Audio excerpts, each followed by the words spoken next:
Assalamualaikum warahmatullahi wabarakatuh. Alhamdulillah wa kafa. Wassalatu wassalamu ala Rasulillahi Mustafa wa ala alihi wa sahbihi wa man wafana amma ba'd. Ya ibadallah, usilat siyariyakum bitaqwallahi faqad faza al-muttaqun. Fala tamutunna illa wa antum muslimun. Qala ta'ala ya ayyuhalladzina amanu taqullaha haqqa tuqatih wa la tamutunna illa wa antum muslimun. Saudara-saudariku dan pemirsa Akhir TV, Madani TV, gimana pernah berada? Alhamdulillah, kembali kita diberikan kesempatan oleh Allah Subhanahu wa Ta'ala dapat beraktivitas di hari ini dan telah menunaikan sholat zuhur berjamaah. Kita bermohon pada Allah Subhanahu wa Ta'ala semoga sholat yang telah kita tunaikan berkenan diterima oleh Allah Subhanahu wa Ta'ala menjadi amal saleh yang pernah kita kerjakan.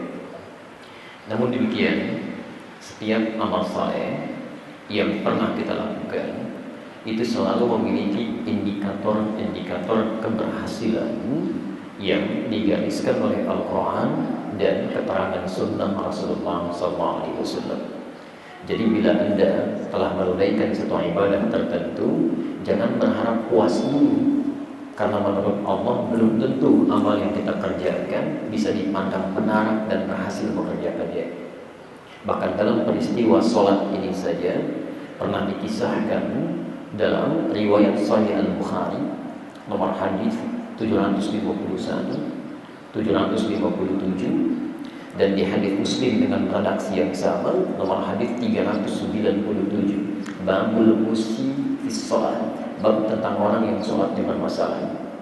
Jana rajul ila Nabi sallallahu alaihi wasallam, datang seorang lelaki pada Nabi sallallahu alaihi wasallam. Fadakhala ila al-Masjid an-Nabawi, masuk ke Masjid Nabi. Fasalla bi janbi Nabi sallallahu alaihi wasallam, kemudian salat langsung di samping Nabi sallallahu alaihi wasallam. Beliau memulai dengan takbir sampai dengan selesai salam. Tatkala selesai salam, falamma sallama yaminan wa shimalan, tatkala salam ke kanan dan ke kiri, faqala lahu Nabi sallallahu alaihi wasallam, Nabi langsung berkata pada orang itu, "Shalli fa innaka lam tusalli." Silakan Anda sholat lagi karena Anda belum sholat. Anda bayangkan ada orang sahabat di zaman Nabi sholat di masjid Nabi di samping Nabi. Ketika orang ini selesai menunaikan sholatnya dan merasa tuntas dengan kewajibannya, kata Nabi, tolong ulangi bahwa Anda belum sholat. Sahabat Nabi selesai menunaikan sholat tapi tidak sesuai dengan indikator sholat yang benar menurut Nabi, maka diminta mengulang oleh Rasulullah SAW. Maka bagaimana dengan Anda yang belum tentu dan bahkan bukan sahabat Nabi, tidak sholat di masjid Nabi, bukan di samping Nabi, kemudian kita sholat merasa tenang dengan sholat kita? Karena itu kita mesti cek dulu indikator keberhasilan sholat kita ini.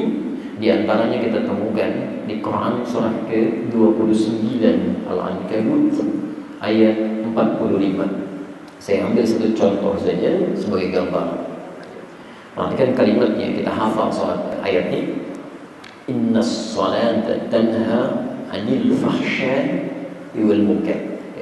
Innas salat, sungguh salat yang ditunaikan dengan benar itu.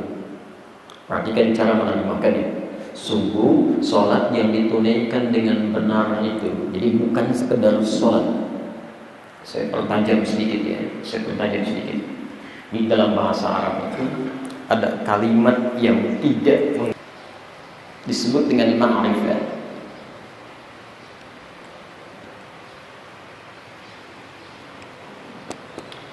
Ini artinya khusus,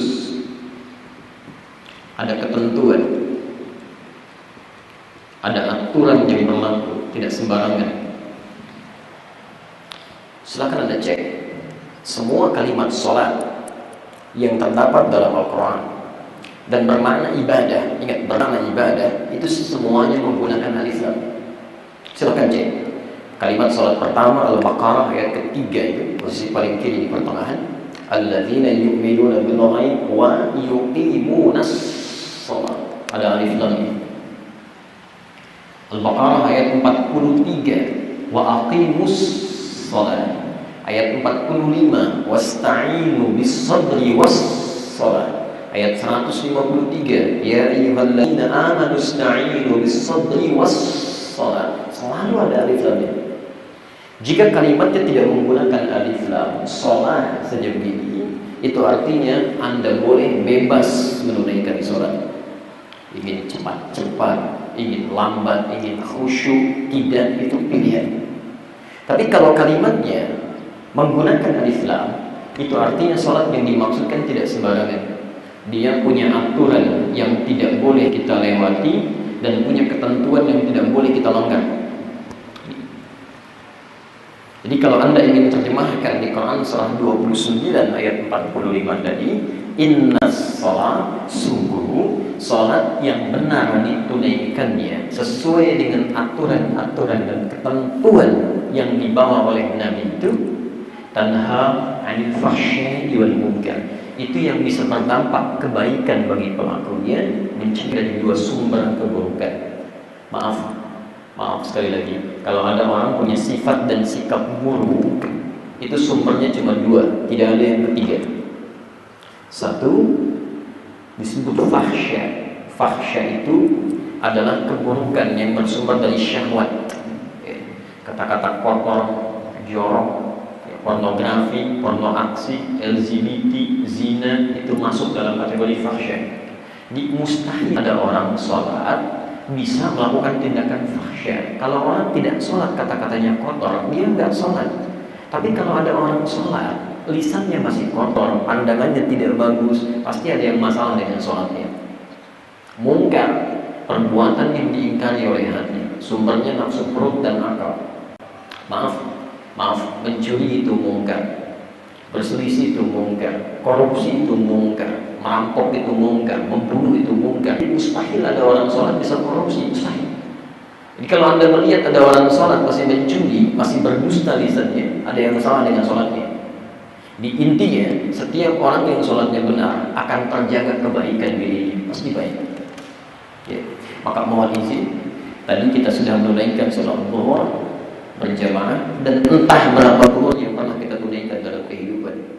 Pertanyaan terbesarnya, sudahkah sekian sholat yang kita tunaikan menjadikan pribadi kita sudah menjadi orang yang baik dalam pandangan Allah, dari ujung kepala sampai ujung kaki? Coba lihat di kepala aja dulu.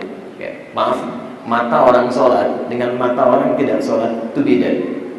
Karena sholatnya menjadikan dia baik, maka matanya pun ketika memandang tidak akan pernah memandang kecuali yang baik-baik saja. Karena itu orang beriman, bukankah kalimat sholat pertama dibuka dengan iman? Alladzina yu'minuna bil ghaib wa yuqimunas shalah. Quran surah kedua ayat 3. Iman dulu, kemudian sholat. Kalau orang sholatnya baik, maka akan berdampak kebaikan pada sifat dan sikapnya. Kebaikan ini kebaikan yang diikuti oleh iman, bukan cuma baik biasa. Karena orang yang gak beriman pun ada orang yang baik. Hati-hati ya. Orang yang tidak beriman pun Anda akan temukan orang yang baik menurut ukuran kita, bukan menurut ukuran iman ya. Mohon maaf, barangkali ada orang yang tidak beriman atau belum beriman, bisa berbagi, bisa tolong orang lain, bisa nyumbang sana sini, ada dan disebut dalam istilah manusia dengan orang baik. Tapi baik menurut manusia belum tentu baik menurut Allah Subhanahu wa taala. Mari kita lihat orang beriman itu, mohon maaf, pandangannya saja itu beda. Memandang dengan iman dan memandang yang bukan dengan iman. Quran surah ke-24 ayat 30 untuk laki-laki, ayat 31 untuk perempuan, dengan substansi yang sama. Qul lil mu'minina, katakan pada pria-pria yang punya iman. Perhatikan, iman kita dipertaruhkan di situ. Katakan pada pria-pria yang punya iman, yaghuddu min absarihim, dia hanya akan melihat yang baik saja. Jika yang dilihat tidak baik menurut Allah, yaghuddu min absarihim, dia akan palingkan. Jadi coba cek, kalau setiap hari kita sholat untuk melatih iman kita, tapi tidak berdampak kepada kehidupan perilaku kita, ada yang salah. Minimal cek mata. Di orang beriman itu kalau benar sholatnya, dia gak akan melihat semua yang dilihat. Kalau Allah gak rela dengan apa yang dia lihat, dia akan palingkan. Antum pernah lihat iklan di TV? Kalau ada iklan shampoo yang antum lihat, shampoo-nya apa orangnya? Lain ya. Itu juga sama kan, dalam berbagai kesempatan kehidupan. Coba barangkali di luar ada hal yang tidak harus kita lihat. Di handphone ada tayangan yang tidak harus kita lihat, ada gambar yang nggak boleh kita lihat. Di situ iman antum dipertaruhkan. Kalau benar sholatnya dilakukan, maka pandangan akan terjaga. Telinga hanya dengar yang baik-baik, mulut hanya bicara yang baik-baik. Kalau antum keluarkan hadis-hadisnya, antum akan lihat setiap perbuatan yang kita kerjakan bagi orang sholat selalu dibuka dengan kalimat iman. Mulut misalnya, man kana yu'minu billahi wal yawmil akhir falyaqul khairan aw liyasmut. Siapa yang merasa beriman pada Allah dan hari akhir, cukup katakan yang baik. Kalau tidak bisa, dia diam. Pilihannya cuma dua. Orang sholat itu pilihan cuma dua. Kalau nggak bicara yang baik, dia diam. Itu baru kepala apa? Belum tangan, belum sampai ke kaki. Mohon izin, coba cek sampai dengan hari ini. Kalau sholat kita belum menjadikan sifat dan sikap kita baik, barangkali ada yang harus diperbaiki di sini. Nah, sekarang saya agak pelan-pelan sedikit. Ternyata sifat baik ini itu semenjak manusia dilahirkan sudah terbawa dalam fitrahnya. Di asal manusia lahir ini, karena sudah membawa nilai iman dalam dirinya, tidak ada manusia buruk, Pak. Semuanya baik, punya sifat-sifat kebaikan. Karena itu diminta menunaikan ibadah supaya sifat baik ini terbawa, terjaga sampai dia meninggal dan menjadi bekal ibadah sampai pulang menghadap Allah Subhanahu wa taala. Jadi di muka bumi ini asalnya ketika manusia terlahir, tidak ada manusia buruk. Semuanya membawa sifat kebaikan sebagai fitrah dalam hidupnya.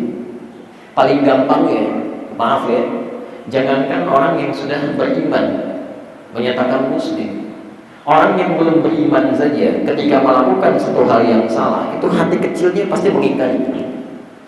Silakan cek. Ada non-muslim misalnya kan, begitu dia mau mengambil handphone orang lain bukan punya handphonenya, kalau belum pernah ngambil sebelumnya, ketika akan mengambil punya orang lain, itu hati kecilnya pasti menolak. Kamu kemarin kemana? Aduh, saya kemarin sedang ada acara di kantor, padahal sesungguhnya sedang main ke mall misalnya. Itu lisan saat bicara, hati bisa menolak.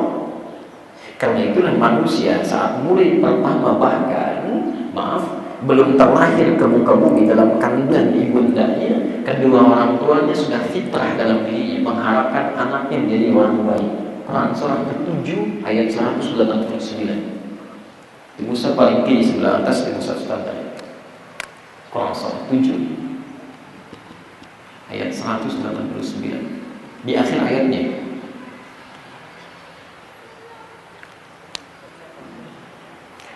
kaidah ini bahkan berlaku sejak manusia pertama, ya. Sejak Nabi Adam alaihissalam dengan istrinya, setelah berkumpul di dunia, kemudian berhubungan dan mengandung istrinya. Falamma taghasyaha hamalan hamlan khafifan. Tatkala mulai mengandung itu kandungan ringan, ya. Kemudian falamma athqalat, tatkala mulai berat, mulai sulit, miring kanan, miring kiri, susah, ya, dijaga kandungan dengan baik. Perhatikan ujung ayatnya. Da'awallaha rabbahuma. Kedua orang tua itu pada fitrahnya bermohon kepada Allah Subhanahu wa taala. La in ataitana shalihan. Ya Allah, kalau Engkau jadikan anak yang terlahir ini menjadi orang baik. Jadi sejak dalam kandungan, setiap orang tua pasti mengharapkan anak yang terlahir itu pasti jadi anak yang baik. Sorry. Ada di antara ibu yang mengandung menginginkan anaknya lahir dalam keadaan baik? Mustahil, Pak. Setiap yang terlahir sejak dalam kandungan itu fitrah. Karena itu di situ tidak disebutkan siapa orang tuanya, cuma menyebutkan keduanya. Rumus dalam tafsir menyebutkan kalau di Quran tidak pernah disebutkan siapa tokohnya, kapan kejadiannya, ini menunjukkan peristiwa itu akan terus berlangsung di setiap masa dengan tokoh yang berbeda. Tapi kalau disebutkan tokohnya langsung, namanya si fulan atau fulana, ini menunjukkan peristiwa itu hanya akan menimpa orang tersebut, tidak akan berulang di masa yang akan datang. Maryam, ibundanya Isa. Ibu kenal Maryam? Alhamdulillah. Baik.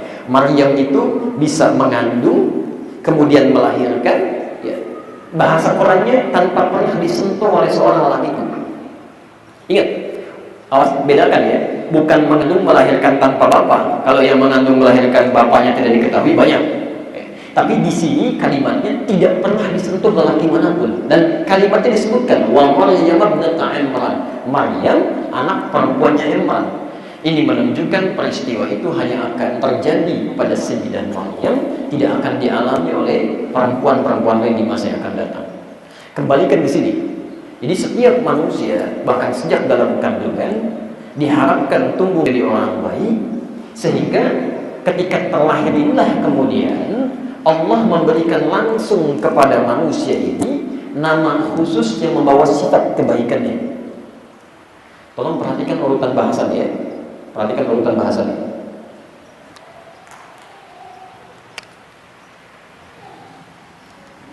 Fitrah manusia itu baik. Bahkan sejak dalam kandungan sebelum lahir diharapkan jadi baik. Setelah itu kemudian Allah memberikan nama bagi manusia yang mengisyaratkan nilai-nilai kebaikan ini. Bahkan Allah langsung memberikan nama bagi manusia yang mengisyaratkan nama-nama kebaikan ini. Disebut dengan ins namanya, al-ins. Pelan-pelan. 18 kali disebutkan dalam Al-Quran dan selalu bersanding dengan jin. Ya ma'syaral jinni wal ins wa ma khalaqtul jinna wal ins. Setiap disebutkan jin, insnya muncul. Kalau jinnya dijamakkan menjadi jinnah, insnya pun jamak menjadi nas, minal jinnati wal nas. Agak pelan-pelan ya. Ins itu, kenapa Allah menamai manusia salah satunya dengan nama ins? Ins itu asal katanya terambil dari kata al-uns. Di turunannya ada Anas, ada Anis, ya. Ada yang bernama tokoh di Indonesia Anies Baswedan, ya. Dari kata al-ins salah satunya. Ins itu secara bahasa berarti satu, sesuatu yang tampak, kelihatan. Kedua, lembut, ramah. Ketiga, harmoni, selalu bisa menyesuaikan dengan lingkungan. Silakan perhatikan kalimatnya. Ketika manusia disebut namanya oleh, diantaranya disebut dengan ins, ya. Satu, bermakna tampak. Kedua, lembut, ramah. Ketiga, harmoni. Bahkan untuk menegaskan makna ini langsung disandingkan dengan kalimat yang justru secara bahasa menjadi lawannya langsung, jin. Jin itu secara bahasa Pak, itu langsung lawan dari kalimat ins. Jadi kalau manusia itu tampak, jin itu tersembunyi, tidak kelihatan. Jadi ketika lahir, manusia secara fitrahnya tampak, jin tersembunyi. Manusia lembut, ramah, jin kasar.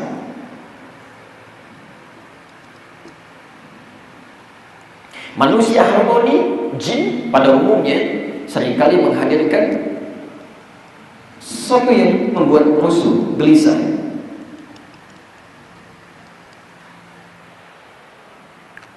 Saya pelan sebentar. Perhatikan keunikan pasangan ini dan nanti keterkaitan dengan tema yang akan kita bahas ya. Ini kita baru masuk kepada pengantar dulu. Lihat kalimatnya. Kalimat ini disebutkan di Quran 18 kali dan selalu dipasangkan ya. Lihat, jin. Jin disebut oleh Quran dengan jin karena makna pertamanya sesuatu yang tersembunyi. Kenapa jin disebut dengan jin? Karena memang fitrahnya ketika diciptakan oleh Allah, dia nggak nampak, sembunyi Pak. Beda dengan manusia, ketika dilahirkan sudah kelihatan, nampak secara fisikal. Jadi mohon maaf, kalau misal Anda melihat, misal ada penampakan jin, itu menunjukkan jin itu sedang ada masalah, sedang keluar dari fitrahnya. Karena sifat jin itu asalnya tersembunyi. Jadi kalau dia mulai menampakkan sesuatu, ada yang salah dengan fitrahnya, pasti itu jin bermasalah itu.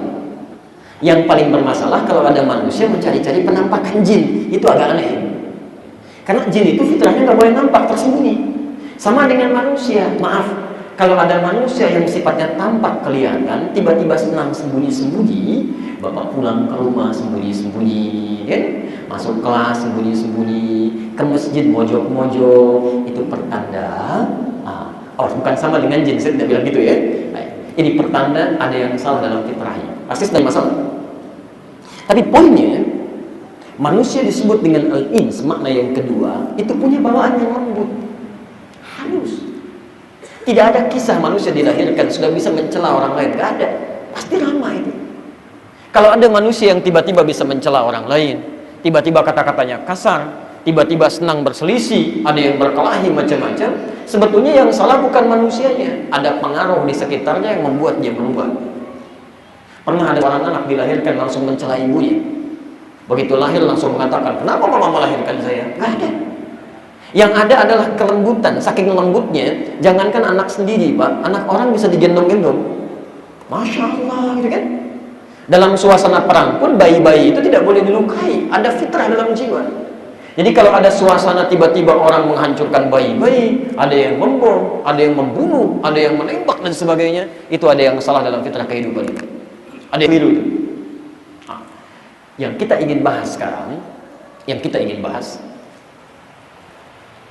bila fitrah manusia itu asalnya baik, bahkan dalam hatinya ada dorongan kebaikan yang tidak bisa diingkari, sebelum dilahirkan juga sudah baik, kenapa kemudian dalam perjalanannya dia bisa merubah, memiliki sifat-sifat yang tidak baik?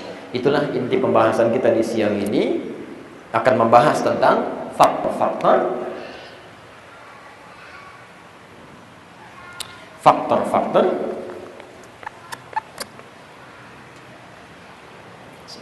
setekan ke atas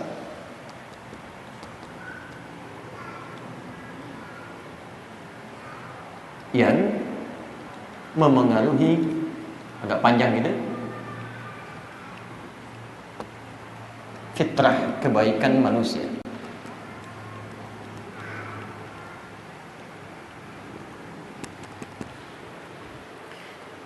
Faktor-faktor yang memengaruhi fitrah kebaikan manusia. Tujuan dari pembahasan ini setidaknya ada dua bagian. Pertama, dengan belajar materi ini diharapkan kita bisa menjaga potensi-potensi baik yang sudah Allah berikan sejak kita mulai dilahirkan sampai dibawa pulang menghadap Allah Subhanahu wa taala. Kalau antum tahu potensi-potensi ini, mudah bagi kita untuk menghadirkannya. Yang kedua, ini kelemahan sebagian manusia, orang Islam khususnya, seringkali mempelajari sesuatu yang positif tapi tidak pernah mengkaji lawannya yang negatif untuk dihindari. Sehingga ketika berhadapan dengan sesuatu yang negatif, dia tidak siap untuk menghadapinya. Antum kalau terbiasa jalan di tempat yang datar, yang halus, yang bagus, tidak pernah tahu di mana lubangnya, itu besar kemungkinan bisa jatuh ke dalamnya, minimal bisa terpleset.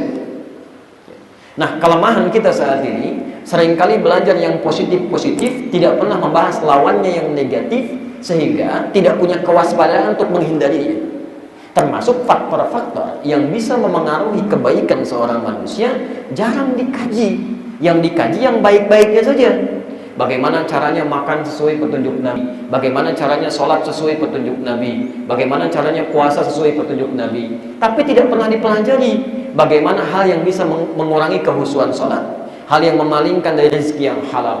Karena tidak pernah dipelajari yang tidak baiknya, seringkali manusia terjebak pada hal yang buruk, bahkan mohon maaf, tidak sadar telah berbuat kesalahan besar yang bisa cepat menjerumuskannya ke dalam neraka. Ya. Sekarang perhatikan, banyak orang beraktivitas dalam kehidupan dan jeratan nerakanya sekarang sangat luar biasa, Bu. Ya. Bukankah Nabi pernah menyampaikan kalau meminta bantuan pada dukun, percaya pada ramalan termasuk dosa besar? Berapa banyak orang yang menggunakan zodiak pada saat ini sebagai acuan dari ramalan nasibnya? Berapa banyak orang minta bantuan kepada dukun dengan berbagai nama yang muncul pada saat ini?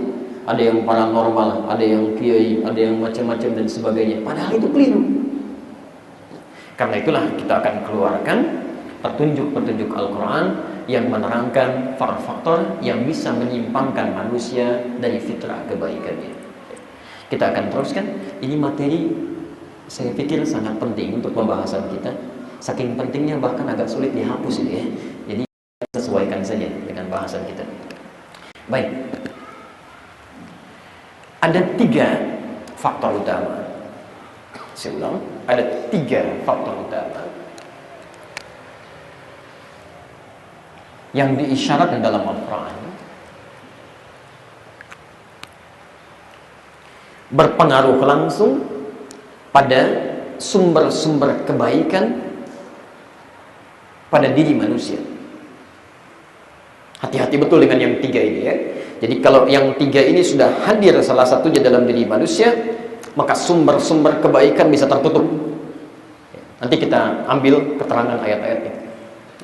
Saya agak cepat. 1, langsung saja, setan.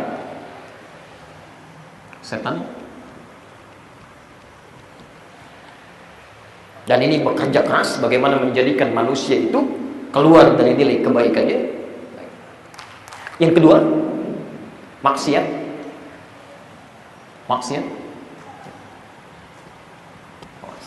Dengan segala turunannya, nanti kita akan turunkan. Ada maksiat kecil yang melahirkan dosa-dosa kecil, ada maksiat besar yang melahirkan dosa-dosa besar. Orang fokusnya hanya maksiatnya saja, tapi tidak pernah menggali kalau maksiat itu bisa menutup pintu kebaikannya. Nanti kita terangkan lebih jauh. Maksiat itu kan perbuatan buruk. Lawan dari buruk adalah baik. Kalau orang terbiasa berbuat baik, maka dia akan menutup pintu keburukannya. Tidak akan cocok pada yang buruk, Pak. Ibu terbiasa berkata-kata yang baik, maka ibu tidak akan pernah punya kosakata untuk berkata yang buruk. Nggak akan bisa. Nggak percaya silakan, antum didik anak tuh berkata yang baik saja dengan lingkungan yang baik. Begitu orang punya kosakata yang buruk, dia nggak akan bisa balas, karena tidak punya kosakatanya. Orang yang bergaul di lingkungan kata-kata yang buruk, lingkungannya tidak baik, maka dia pun akan kesulitan mencari kata-kata yang baik. Jelas di sini? Maka apalagi jika orang sudah berbuat maksiat, pandangan yang biasa melihat tayangan yang buruk, begitu melihat yang baik-baik gak akan nyambung. Antum kalau biasa kumpul-kumpul, maaf kumpul yang tidak jelas, yang macam-macam, apalagi ada maksiatnya, jangan dikira mudah untuk datang ke pengajian. Apa tuh? Kumpul apanya? Kayaknya soleh saja.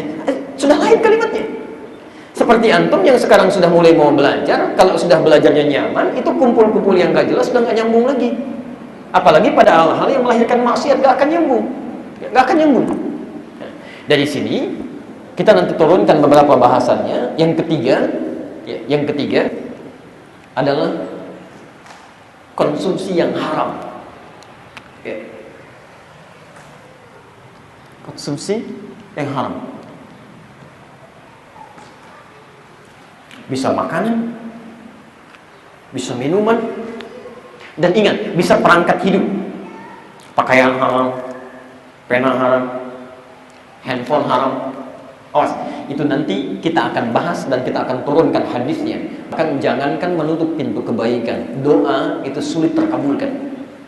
Doa bisa sulit terkabulkan. Jadi kalau ada orang kemudian berubah dari nilai kebaikannya, bergeser pada yang tidak baik, maka pengaruhnya hanya 3 diantaranya yang sudah kita sebutkan. 1, setan. 2, maksiat yang dikerjakan. Dan yang ketiga adalah hal yang haram yang dikonsumsi dalam kesehariannya. Nah, ini petunjuknya bisa ditemukan di Quran surah ke-6 Al-An'am ayat 153. Dalil umumnya dulu.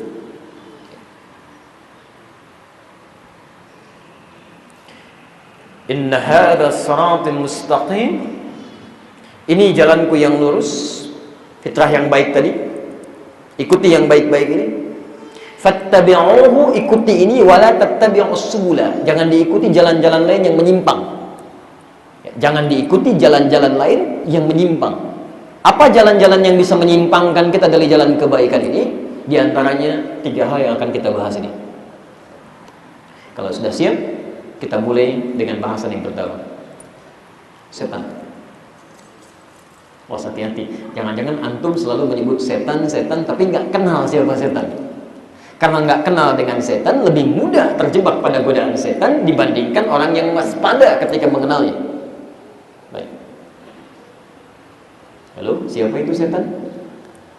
Pernah dengar setan? Kenal setan? Kalau antum tidak tahu siapa setan, bagaimana menghindarinya? Karena itu mari kita bahas. Kita akan coba bahas runtutan ayat di Quran sampai ketemu siapa itu setan, bagaimana setan kemudian memalingkan dari fitrah kebaikan kita, dan seperti apa cara menghindarinya, termasuk jenis-jenis setan. Kalau waktunya masih ada, kita masih bisa bahas. Awas, ada setan menggoda orang sholat, ada setan yang ada di rumah, ada setan yang menunggangi berita hoax. Sekarang sedang banyak tersebar berita hoax, itu ada setannya itu, namanya misut. Ya, hati-hati. Jadi kalau ada yang suka forward dan sebarkan berita-berita yang tidak benar, itu sedang dipengaruhi oleh setan misut namanya. Nanti kita lihat. Boleh saya teruskan? Coba ambil celah dulu ya, sebagian agak sulit untuk dihapus. Bismillah. Fokus sebentar. Kata setan dalam Al-Quran disebutkan sebanyak 88 kali. Kata setan dalam Al-Quran disebutkan sebanyak 88 kali. Lawannya malaikat. Saya cantumkan dulu lawannya supaya ambil segi positifnya. Malaikat pun dalam Al-Quran disebutkan sama jumlahnya, 88 kali. Malaikat disebutkan 88 kali, setan disebutkan 88 kali.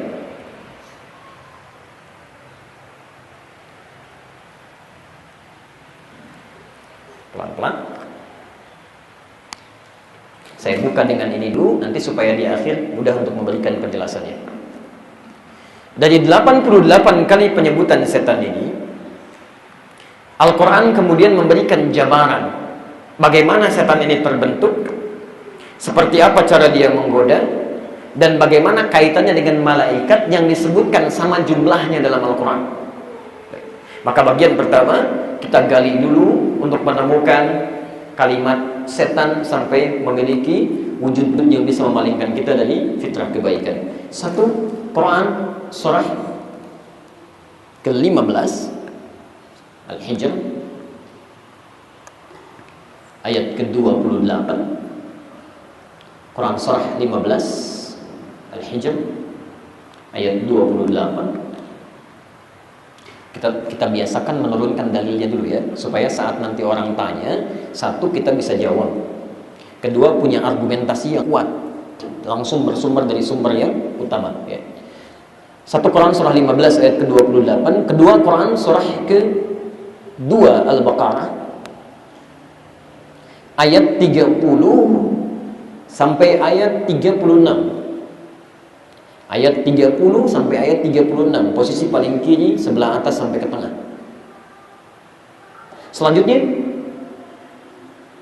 Quran surah ke-7 Al-A'raf dari ayat 12 sampai ayat 17. Dari ayat 12 sampai ayat 17. Tolong berikan kurung, dalam kurung tuliskan 16 sampai 17. Ya. Jadi nanti ayat 12-nya ada kronologis kenapa setan tidak mau sujud kepada Adam. Nanti ayat 16 sampai 17-nya tekad setan untuk menggoda anak keturunan Adam yang memalingkan dia dari kebaikan-kebaikan. Sudah? Baik, selanjutnya Quran surah ke-12 Yusuf ayat 53, posisi paling kiri sebelah atas. Quran surah 12 ayat 53.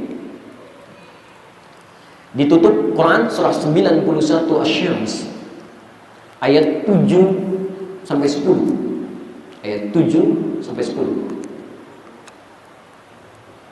Sudah? Baik, lihat kembali catatan Anda. Satu Quran surah ke-15 Al-Hijr ayat ke-28.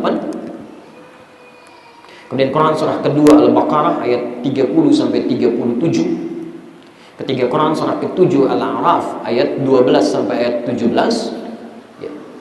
Spesifik Quran surah ayat 16 sampai 17 ya. Kemudian kita bisa akhiri dengan Quran surah ke-91 ayat 7 sampai dengan ayat 10 ya.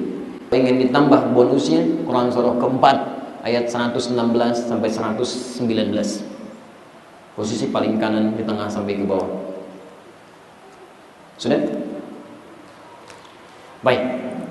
Kita mulai bahasannya di Quran surah ke-15 Al-Hijr ayat ke-28. Bapak dan Ibu sekalian dan pemirsa dimanapun Anda berada, ya, saya minta fokus pada bahasan dulu utama. Ya. Perhatikan kalimatnya. Saya mau gambarkan situasi dulu. Allah Subhanahu wa Ta'ala sudah menciptakan makhluk-makhluk ya, sebelum manusia. Sudah ada malaikat, sudah ada jin. Di malaikat, jin diciptakan lebih dulu. Saat malaikat jin sudah diciptakan ini, kemudian Allah maklumkan, Allah sampaikan berita bahwa akan diciptakan makhluk baru yang bukan jin, bukan juga malaikat. Quran surah ke-15 ayat 28. Wa idh qulna lil malaikati, ulang, wa idh qala rabbuka lil malaikati inni khaliqun bashara. Wa idh qala rabbuka lil malaikati, garis bawahi ini, inni khaliqun bashara. Fokus. Dan perhatikanlah, itu bukan cuma diingat, tapi perhatikan. Dan perhatikanlah, pelajari, ingat, simak ketika Rabbu Muhammad, Allah Subhanahu wa Ta'ala berfirman, menyampaikan lil malaikah. Awas, hati-hati cara membaca. Kalau diterjemahkan dengan malaikat. Ingat, di sini berfungsi prinsip sinekdok pas protokol. Kalau dalam ilmu balaghah, dzikrul ba'dhi yuradu bihil kullu. Disebutkan sebagian mewakili keseluruhannya.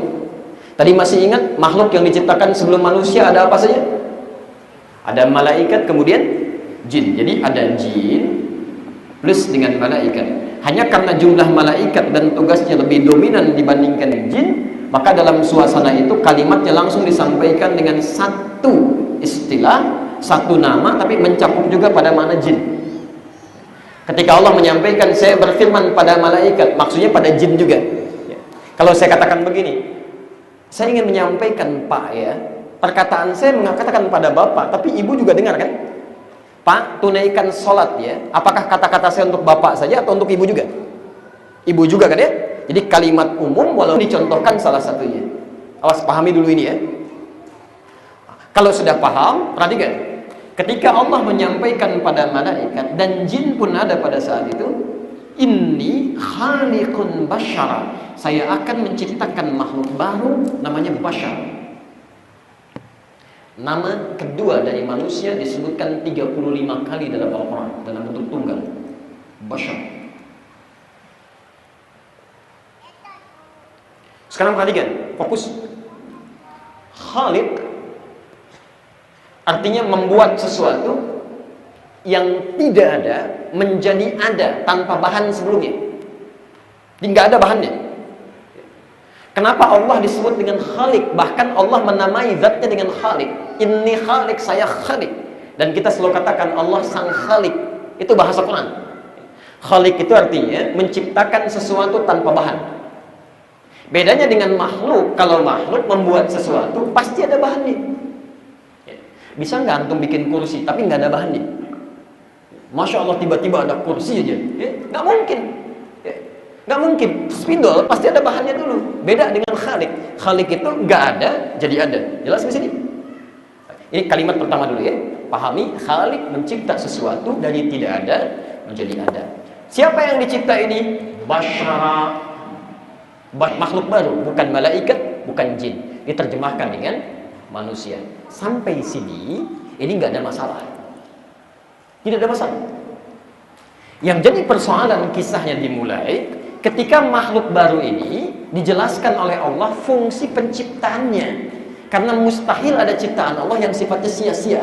Semua ciptaan Allah sekalipun kecil itu pasti ada fungsi kebaikan. Kenapa makhluk ini diciptakan? Malaikat jelas fungsi penciptaannya. Jin juga jelas tugasnya. Apa fungsi bashar ini? Maka dijelaskan di Quran surah kedua Al-Baqarah ayat 30, posisi paling kiri sebelah atas, dan dimulai dengan kalimat yang sama dengan Quran surah 15 ayat ke-28. Anda kalau perhatikan Quran surah kedua ayat 30, posisi sebelah kiri di paling atas di mushaf standar, itu awal kalimatnya sama dengan Quran surah ke-15 ayat 28. Di sini wa idz qala rabbuka lil malaika, di Al-Baqarah ayat 30 pun wa idz qala rabbuka lil malaika. Bedanya yang di Al-Hijr ayat 28 inni khaliqun, yang di Al-Baqarah ayat 30 inni ja'ilun.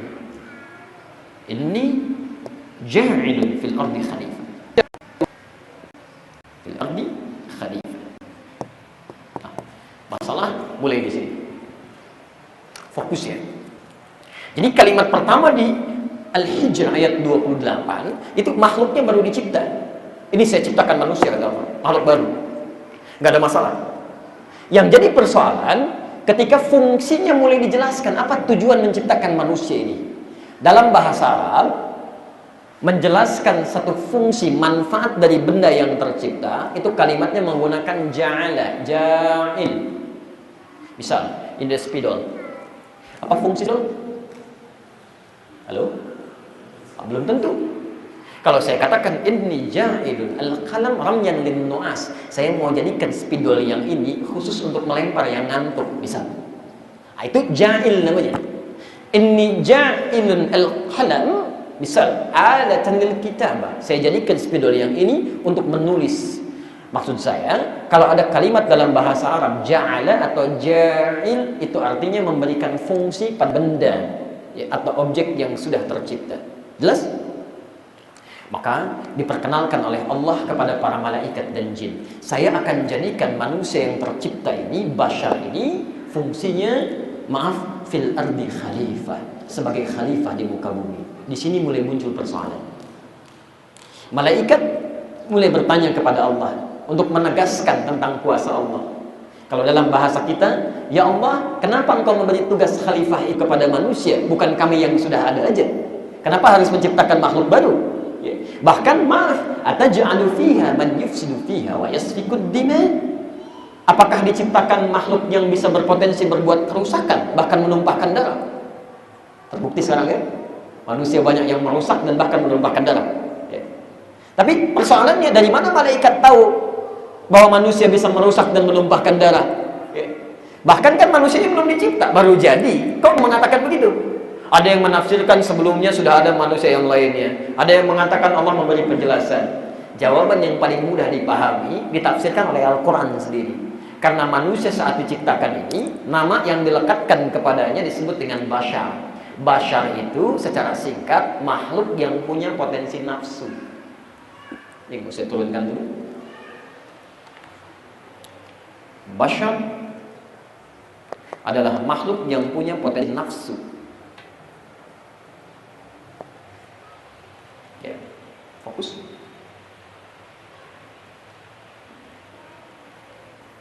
Sampai sini dipahami? Awas, setannya belum ketemu ya. Awas, setannya belum ketemu. Jadi kita harus sampai temukan kalimat itu baru kita selesai. Nah, sekarang fokus dulu ya. Saya mau lompat sedikit saja, tapi saya kaitkan juga. Ibu dan bapak sekalian, kenapa malaikat bertanya kepada Allah bahwa yang ditugaskan jadi khalifah itu mesti makhluk yang punya potensi nafsu? Pertama, karena saat malaikat diciptakan oleh Allah, malaikat itu hanya diciptakan oleh Allah dengan potensi takwa. Takwa itu artinya potensi-potensi yang mengalirkan kebaikan saja, sifat-sifat baik saja. Takwa. Sedangkan nafsu adalah potensi yang seringkali mengarahkan pada hal yang buruk-buruk, dipandang tidak baik. Malaikat tidak diciptakan oleh Allah dengan sifat nafsu, semuanya takwa aja. Karena itu tidak pernah ditemukan malaikat yang punya kecenderungan buruk, Pak. Mikir yang buruk aja enggak. Quran surah 66 ayat ke-6 ya. Quran surah 66 At-Tahrim ayat yang ke-6. La ya'sunallaha ma amahum wa yaf'aluna ma yu'marun malaikat itu mustahil berbuat maksiat dan akan selalu mengerjakan apa yang diperintahkan. Karena nggak pernah punya dorongan nafsu dalam dirinya, maka malaikat itu sempurna, tugasnya baik aja. Makanya kalau ada malaikat berbuat yang baik-baik, yang hebat-hebat, Bapak nggak usah muji, buang-buang energi. Emang sudah baik. Hebat ya malaikat Jibrilnya, emang hebat, nggak mungkin maksiat. Nggak pernah ada malaikat maut misalnya terlambat mencabut nyawa, nggak ada. Jibril, saya nggak enak nih, yang ini menyebalkan sekali, kamu aja deh yang nyabut, saya nurunin wahyu aja, nggak bisa. Kalau sudah ditugaskan cabut nyawa, itu sampai kiamat tugasnya nyabutin nyawa aja begitu tuh. Jibril nurunkan wahyu aja. Ya. Malaikat Israfil tiup trompet gitu aja. Ada yang tasbih saja, nggak bisa berubah. Nah, lawan dari malaikat siapa lawannya? Siapa? Nggak usah ngarang ya. Baik, lawannya hewan. Hewan itu sebaliknya diciptakan oleh Allah hanya dengan nafsu saja. Jadi nggak punya takwa. Bawaannya ini aja. Sedangkan sifat nafsu tadi Quran surah ke-12 ayat 53, posisi paling kiri sebelah atas. Innan nafsa la'ammaratun bisu. Kecenderungan nafsu itu selalu mengarahkan pada yang buruk-buruk. Lawan dari takwa itu nafsu. Hewan diciptakan oleh Allah Subhanahu wa taala itu cuma dengan nafsu saja. Makanya kalau ada hewan berbuat sesuatu yang buruk, yang salah, ibu nggak usah mencela karena memang sifatnya begitu. Ibu sudah nyapu, ngepel lantai bagus, tiba-tiba datang ayam buang kotoran. Ibu katakan dasar ayam itu buang-buang energi. Karena ayam memang begitu. Dia nggak punya sifat ini. Dan menariknya, takwa disebutkan 115 kali dalam Al-Quran. Nafsu disebutkan 115 kali dalam Al-Quran. Sama persis. Mohon maaf ya, tolong ingat-ingat betul ini karena di akhir nanti akan nyambung. Nah, manusia disebut dengan bashar. Nama bashar ini ternyata menggabungkan dua sifat ini. Ada takwa, ada nafsu ini. Jadi ketika manusia itu diciptakan oleh Allah, dia menggabungkan dua potensi sekaligus. Punya potensi takwa yang dimiliki sifat malaikat, sekaligus punya potensi nafsu yang dimiliki oleh hewan. Karena itulah malaikat bertanya, ya Allah, kenapa yang diciptakan dan ditugaskan untuk menjadi khalifah itu mesti bashar yang punya potensi hewan, bukan seperti kami saja yang mengerjakan kebaikan-kebaikan. Yang kami khawatirkan dengan potensi nafsu tadi bisa muncul kerusakan-kerusakan dan pertumpahan darah. Dari mana taunya ini? Dari Quran surah ke-12 ayat 53. Karena kecenderungan nafsu itu mengarahkan kepada sesuatu yang buruk dalam kehidupan. Baik, di situ kemudian Allah tepis, qala inni a'lamu ma la ta'lamun. Kamu tidak perlu berpikir seperti itu karena aku telah memberikan perangkat yang tidak kalian ketahui. Dengan perangkat itu nafsu bisa ditekan. Nanti kita lihat. Yang jadi persoalan, kemudian Allah berikan kelebihan-kelebihan di makhluk bashar ini, ayat 31 sampai ayat 33-nya. Saya agak cepat saja. Yang menunjukkan bahwa memang penciptaan makhluk manusia ini sudah didesain oleh Allah menjadi bagian tugas sebagai seorang khalifah. Karena itu semua subhanaka la ilma lana illa ma 'allamtana innaka antal alimul hakim. Baik. Ayat 33-nya dipuji kemudian oleh Allah, makhluk yang ketiga bashar ini dimintakan supaya memahami bahwa dalam setiap penciptaan masing-masing punya kelebihan. Malaikat punya kelebihan, jin punya kelebihan, dan bashar pun punya kelebihan yang tidak dimiliki oleh keduanya. Maka di sini kita mulai kisah lebih dalamnya. Di ayat 34-nya dimintakanlah malaikat dan jin untuk hormat kepada makhluk ketiga ini.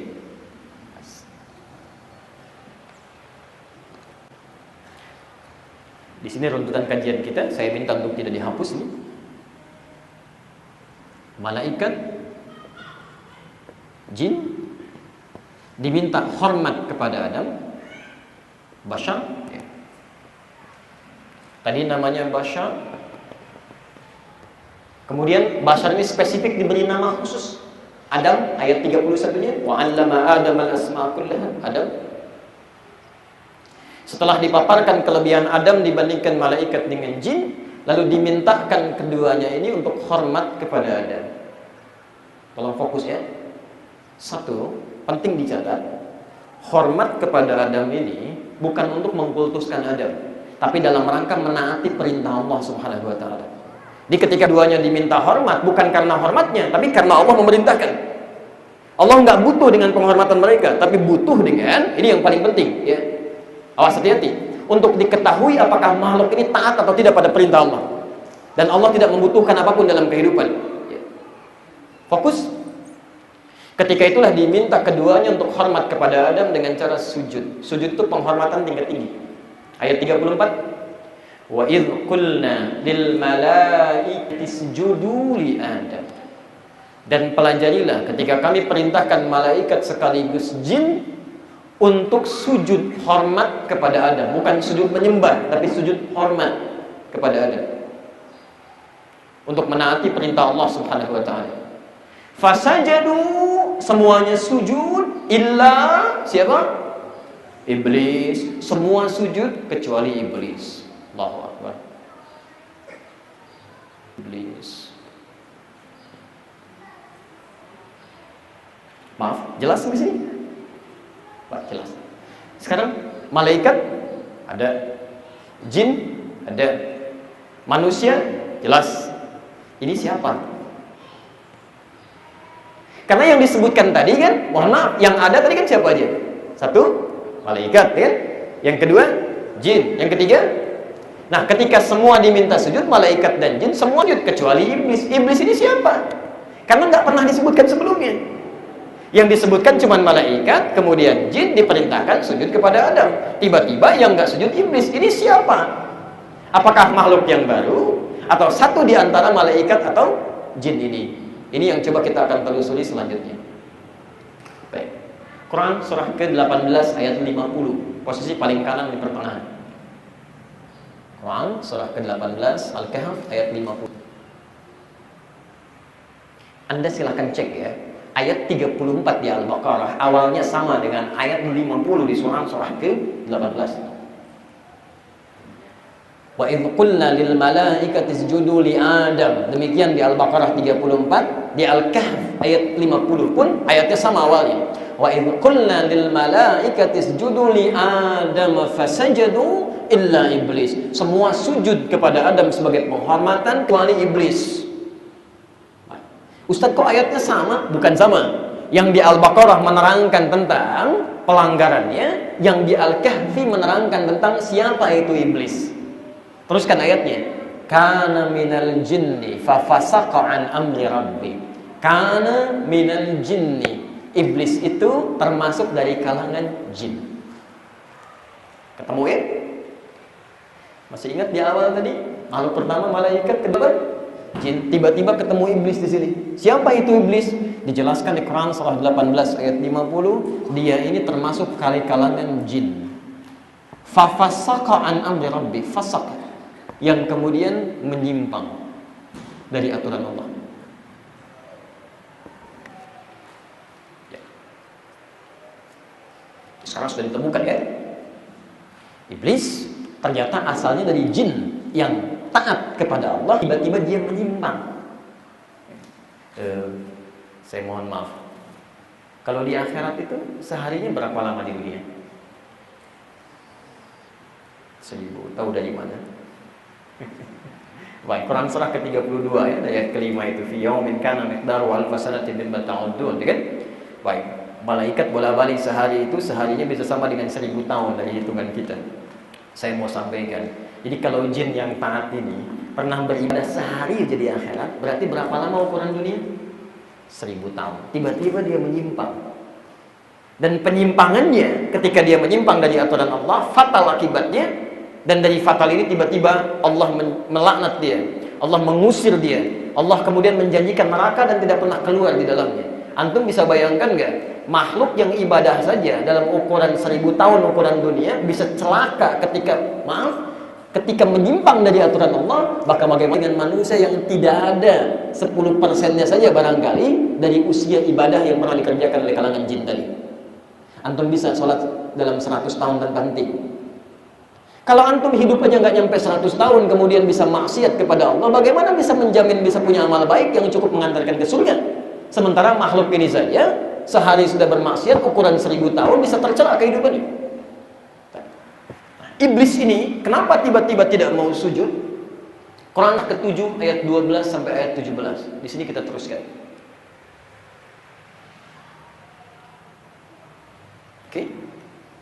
Quran surah 7 ayat 12 sampai 13, 14, 15, 16 dan 17. Dari ayat 12 dulu. Lihat ayatnya. Qala ma mana'aka alla tasjuda idh amartuk. Hei iblis, kenapa kamu tidak mau sujud ketika saya perintahkan? Fokus. Maaf Bapak dan Ibu sekalian, maaf sekali lagi, mudah bagi Allah untuk mengatakan kamu sombong ya. Aba wastakbar, sombong kamu gak mau sujud. Tapi keadilan Allah menjadikan ingin didengar langsung dari lisan iblis ini supaya kedengaran oleh malaikat dan manusia bahwa ini punya sifat yang berbahaya, nggak boleh ditiru. Lihat pernyataannya. Qala ma mana'aka alla tasjuda idh amartuk. Allah berfirman, kenapa kamu tidak sujud saat aku perintahkan? Garis bawahi kalimatnya, saat aku perintahkan. Ini menegaskan bahwa Allah nggak butuh dengan sujudnya. Tidak butuh. Yang butuh itu kita. Allah hanya ingin melihat kita taat tidak pada perintah Allah. Antum sholat, sujud dalam sholat, Allah nggak butuh dengan sholatnya. Semuka bumi tidak sholat, tidak akan menurunkan status Allah sebagai Rabb, sebagai Tuhan. Yang butuh kita. Nah ini makhluk ketika diperintahkan, kata Allah, saya nggak butuh dengan sujud kamu. Yang saya ingin lihat, kamu taat tidak ke saya. Kenapa kamu nggak mau sujud saat saya perintahkan? Apa dia jawab? Masya Allah. Ini persoalannya. Ana khairun minhu, khalaqtani min narin wa khalaqtahu min tin. Saya lebih hebat dibandingkan dia. Engkau ciptakan saya dari api, engkau ciptakan dia dari tanah. Tidak level. Yang lebih tinggi harus merendah kepada yang lebih rendah di sini. Sombong. Dalam bahasa Arab disebut dengan istikbar. Pekerjaan disebut dengan istakbar. Jadi ketika dia tidak mau sujud, tidak mau itu enggan, disebut dengan aba. Aba itu enggan.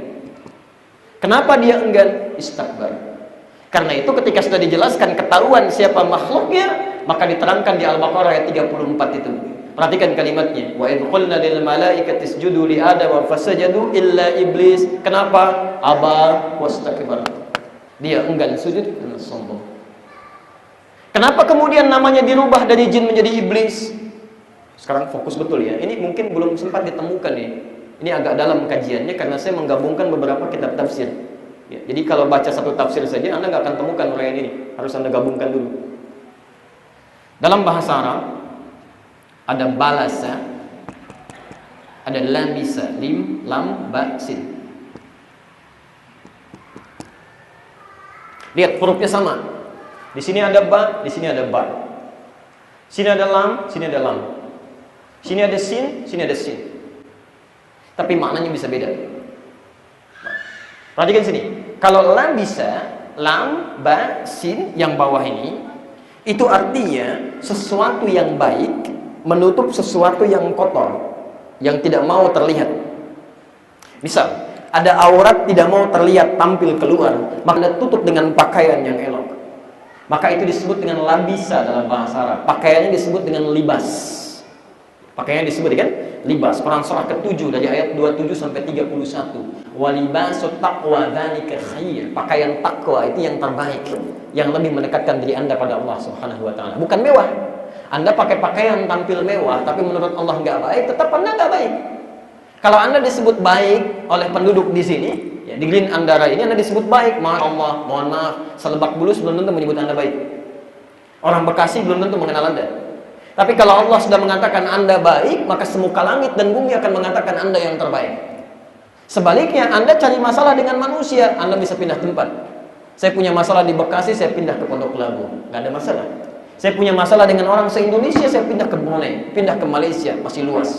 Anda punya masalah dengan Allah, Anda mau lari kemana? Nggak akan ketemu. Nah, saya mau kembali ke sini.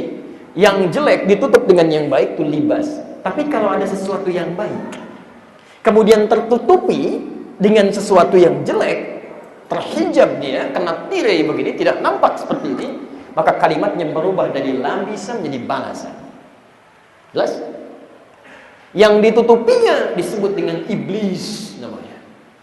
Jadi kenapa makhluk ini disebut dengan iblis? Ingin memberikan isyarat bahwa saat makhluk ini disebut oleh Allah dan iblis, ada sifat-sifat yang tidak baik yang menyelimuti keadaan dirinya, sehingga yang baiknya nggak tampak. Jadi ketika tertutupi oleh sifat sombong, yang baiknya nggak bisa tampak. Itulah bahayanya sombong. Karena itu Allah haramkan kesombongan, keagungan bagi hambanya. Jangan pernah kenakan sombong. Karena sombong itu bagian dari jubahku. Siapa yang mengenakannya tidak akan pernah mencium bau surga. Iblis saja yang mungkin pernah ribuan tahun ibadah karena sombong, tercela, terlaknat, masuk neraka tanpa keluar. Maka bagaimana dengan manusia yang tidak pernah sekukunya saja untuk ibadah? Jelas di sini? Maaf, setannya belum ketemu, baru sampai iblis. Ya, belum ketemu, sampai kita temukan setan baru kita berhenti. Ya. Masih ada waktu? Halo? Masih ada waktu? Sampai jam berapa kita? Saya harus bersambung kembali. Kita teruskan sebentar. Kita fokus ya. Saya teruskan sebentar. Saya nggak berani menghapus karena di penghapusnya ada semutnya ya, agak manis juga. Saya teruskan sebentar. Iblis ini mengatakan saya lebih hebat dibandingkan dia. Engkau ciptakan dia dari tanah, sedangkan saya dari api. Nggak level, yang dari api harus turun derajat kepada yang dari tanah. Maka Allah murka, kemudian di sini dilaknat dia, diminta keluar dari tempat dia tinggal. Fokus sebentar. Saya berikan ilustrasi, tapi wallahu a'lam, tidak sama dengan seperti ini. Ya kejadiannya, wallahu a'lam. Di iblis dilaknat oleh Allah. Qala fakhruj, keluar dari tempat dia mendapatkan kenikmatan. Jadi keluar dari sini, keluar. Ya. Begitu diusir, dia menyampaikan kepada Allah satu permintaan. Ya Allah, kalau dalam bahasa kita, Engkau telah memvonis saya sebagai hamba yang tersesat, hamba yang bermaksiat. Fabima aghwaytani, maka la'udanna lahu siratakal mustaqim. Beri kesempatan pada saya untuk bisa menyesatkan keturunan-keturunan Adam yang menyebabkan saya begini dilaknat olehmu. Perhatikan, sifat sombong itu, mohon maaf Bu ya, Pak ya, mohon izin sebesar-besarnya. Sombong itu bukan hanya menyebabkan kita jauh dari Allah, tapi bisa menutup pintu hidayah. Jadi begitu akan diberi petunjuk, nggak bisa. Karena kesombongan itu. Hati-hati betul ya, hati-hati. Orang sombong itu kalau sudah sombong, mendapat nasihat kebaikan, sudah ngapan, telinganya ketutup. Pandangannya nggak bisa lihat, hatinya tertutup, sehingga hidayah Allah sulit masuk pada dirinya.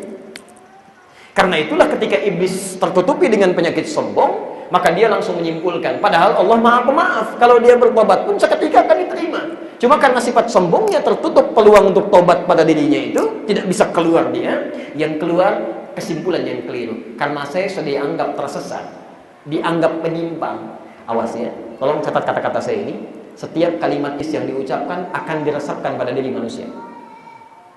Nanti akan ada orang-orang yang saat berbuat salah sudah berkesimpulan, nah sekalian aja lah sudah dianggap salah ini, sudah dianggap sampah dalam kehidupan masyarakat, sekalian aja menjadi kotor dalam kehidupan. Jadi peluang-peluang untuk tobat ditutup. Itu sifat iblis yang pertama kali nanti akan diserapkan pada manusia.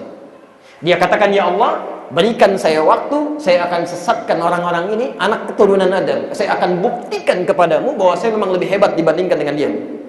Cara pembuktiannya dengan menggoda anak-anak Adam dan keturunannya supaya menjauh dari Allah. Maka dia katakan ayat 17-nya. Lihat kalimatnya. "Tsumma la'atiyannahum min baini aydihim." Saya akan datangi dia dari depannya. Lihat kalimatnya. Kemudian dari belakangnya. Wa an aymanihim wa an syama'ilihim, dari kanannya, dari kirinya. Wala tajidu aktsarahum syakirin, dan tidak akan kau dapati kebanyakan dari mereka yang taat dan bersyukur kepadamu. Jadi di sini iblis berjanji kepada Allah setelah namanya disebutkan dirubah dari jin yang taat menjadi iblis, dia berjanji, saya akan satu menggoda. Ulangi. Plus lihat kalimat Qurannya, menjauhkan hamba dari Allah. Menjauhkan hamba dari Allah.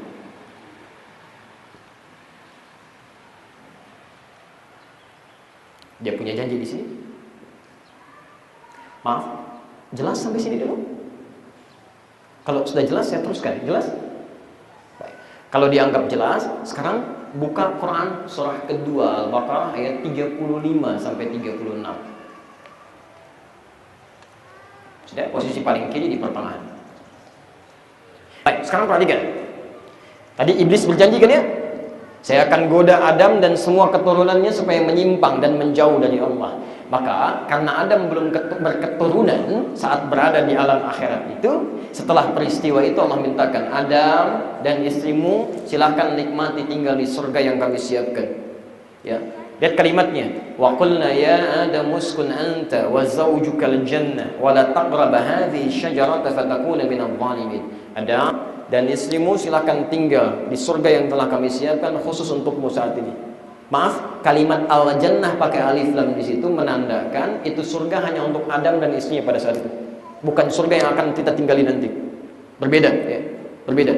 Kalau surganya Adam itu menggunakan alif lam bentuknya tunggal, al-jannah khusus untuk beliau.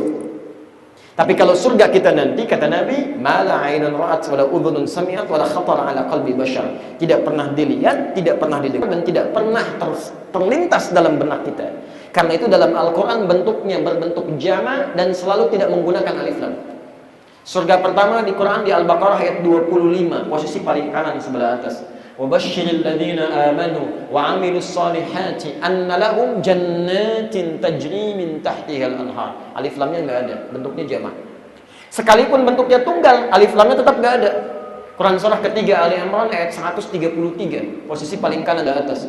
وَسَارِعُوا إِلَى مَغْفِرَةٍ مِنْ رَبِّكُمْ وَجَنَّةٍ. Jannatin tidak ada alif lamnya. Ini menunjukkan surga kita dibandingkan dengan surga yang telah ditempati oleh Nabi Adam alaihissalam dan istrinya. Kata para ulama tafsir semua sepakat itu surga yang berbeda, bukannya akan kita tinggali nanti. Jelas? Nah, singkatnya Adam sudah ada di dalam surga dengan istrinya, tapi ada satu ujian dari Allah. Wala taqraba hadhihi syajarah. Jangan coba-coba dekati pohon ini sebagai ujian. Sepanjang nanti engkau dekati akan ada masalah. Fatakuna minadh dhalimin.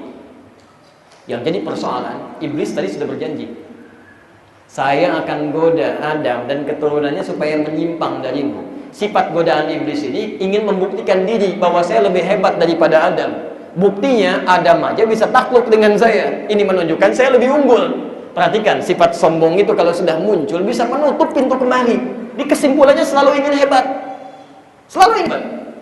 Maka dari itulah ayat 36-nya. Ketika kemudian Adam sudah masuk ke sini, maka iblis meminta izin kepada Allah bagaimana caranya bisa menggoda Adam supaya Adam itu bisa mendekati larangan yang telah disebutkan tadi.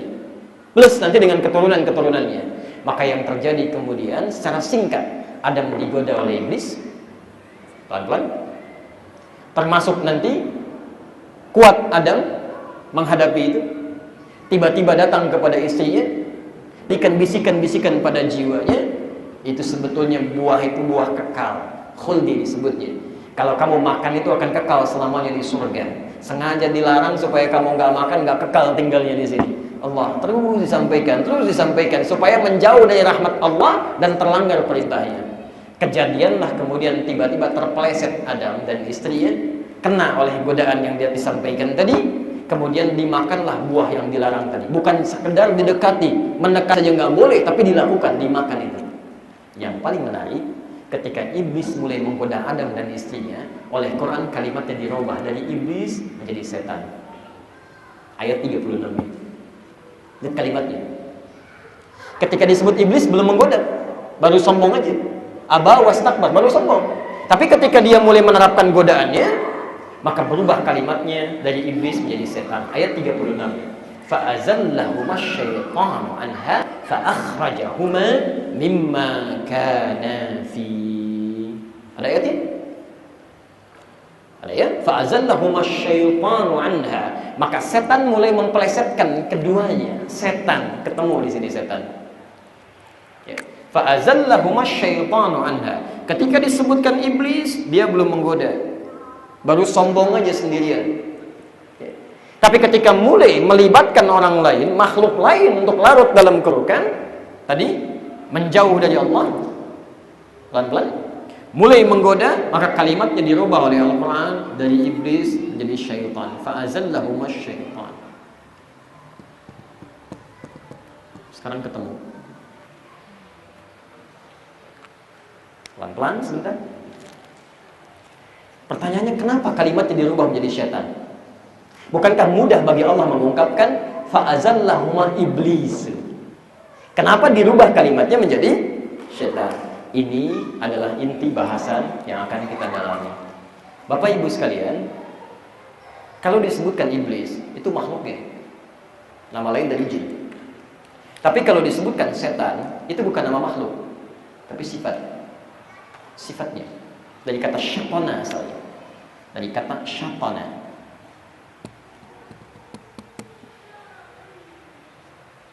Yaitu segala hal yang menjauhkan hamba dari rahmat Allah. Segala hal, segala sifat keadaan yang menjauhkan hamba dari rahmat Allah Subhanahu wa ta'ala.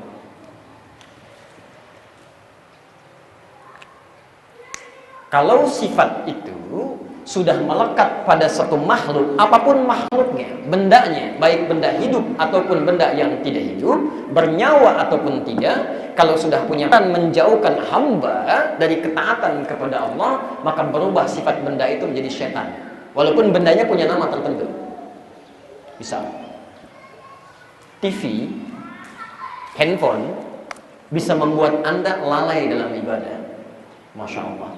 Mushafnya sudah punya di rumah, koleksinya dimasukkan ke handphone juga. Masya Allah, mushaf sudah dimasukkan ke dalam handphonenya, jadi perangkat elektronik. Tapi dengan masuk ke handphone masih belum bisa dibaca juga.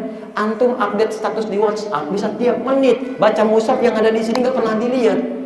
Masya Allah. Dengan cara apa lagi mesti harus tampilkan? Nah, yang jadi masalah ketika media sosial itu menjauhkan antum dari Allah. Tiba-tiba bisa saling mencela, lihat gambar-gambar yang buruk dan sebagainya. Maka seketika handphone itu bersifat sebagai setan. Bashar itu manusia. Tapi manusia pun, mohon maaf, kalau kemudian dia membantu orang lain untuk menjauh dari Allah, ngajak maksiat, ngajak mabuk, ngajak minum, ngajak zina, ngajak macam-macam, maka manusia itu wujudnya sebagai manusia, tapi sifatnya menjadi sifat setan. Karena itulah ketika Anda membacakan surat terakhir dalam Al-Quran, surah An-Nas itu, Anda berlindung kepada Allah dari godaan-godaan setan. Yang Anda bacakan tidak cukup dengan setan yang tidak tampak. Qul a'udzu birabbin nas, malikin nas, ilahin min syarril waswasil khannas, dari keburukan godaan setan yang meresapkan dalam jiwa. Alladzi yuwaswisu fi sudurin nas. Siapa setan ini? Minal jinnati wan nas. Jinnati, jamak dari kata jin, dari setan kalangan jin, iblis. Wan nas, dan manusia. Kenapa setan disebutkan bisa dari kalangan manusia? Karena setan itu nama sifat, bentuknya bisa umum. Jadi kalau ada manusia-manusia mengajak orang lain untuk menjauh dari Allah, seketika sifatnya dimasuki oleh sifat apa? Sedang tahajud, tiba-tiba bapak mampir, wah sini, ini ada main bola nih, bagus acaranya, tolong buatin kopi. Masya Allah, sedang tahajud diajak nonton bola, bikin kopi. Saat itu bapak sedang menjadi, bukan kata saya, tidak, tetap menjadi bapak, cuma ada sifat-sifat yang masuk ke situ. Jelas di sini? Baik, jadi saya simpulkan pertama, setan nama sifat atau nama makhluk? Sifat. Nah sekarang, sifat ini bagaimana kemudian, bahasan keduanya, ini sudah ketemu setannya. Yang jadi masalah, bagaimana sifat setan ini dibuat oleh iblis untuk memperdaya manusia supaya menyimpang dari fitrah kebaikan hidupnya. Ini kan esensi materi kita. Bagaimana ini dimanfaatkan supaya menyimpangkan manusia dari fitrah kehidupan. Nah, sekarang masih ingat di awal saya sandingkan malaikat dengan setan? Disebutkan berapa kali malaikat? Halo? 48. Setan? 48 kali. Perhatikan. Malaikat disebutkan ciptakan dari potensi apa? Masih ingat? Takwa. Lawan dari takwa apa? Nafsu.